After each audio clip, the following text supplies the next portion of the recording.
دو وجوہات ایسی بنی جس میں امام طحاوی رحمۃ اللہ علیہ نے اپنے ماموں جان سے علمی اختلاف کیا۔ ایک وجہ تو یہ تھی کہ ان کو دلائل بہت زیادہ مضبوط امام اعظم ابو حنیفہ رحمہ اللہ کے نظر آتے۔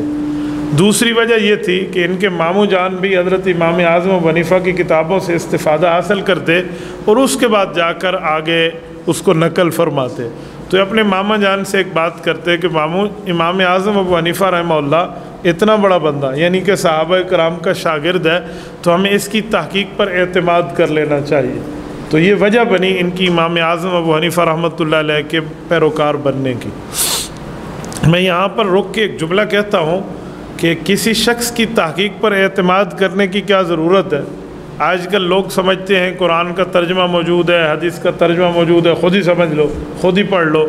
اگر ایسی بات ہوتی تو اللہ جل شانہ حضور علیہ السلام کو نہ بھیجتے، صرف قرآن بھیجتے، کہ قرآن کریم عربی میں ہے۔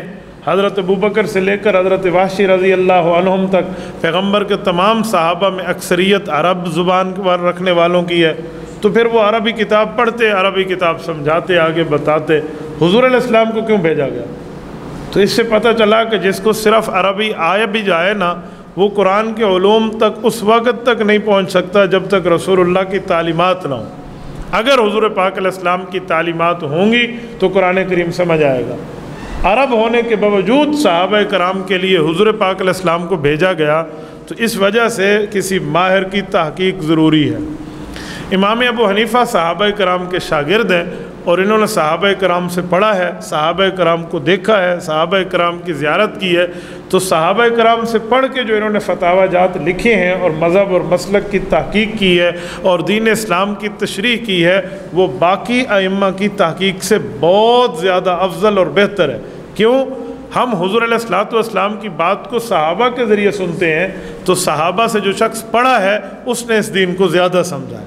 تو امام ابو حنیفہ رحمہ اللہ کی تحقیق اسی لیے سب سے اعلیٰ، سب سے افضل ہے۔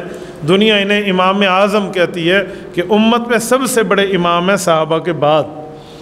تو یہ اپنے ماموں جان امام مزنی کو کہتے ہیں، امام طحاوی رحمہ اللہ، کہ امام اعظم ابو حنیفہ اتنا بڑا بندہ ہے تو ہمیں اس کی تحقیق پر اعتماد کر لینا چاہیے۔ تو رب کریم نے ان کو حضرت امام اعظم ابو حنیفہ کا پیروکار بنایا اور یہ حنفی المسلک بنے۔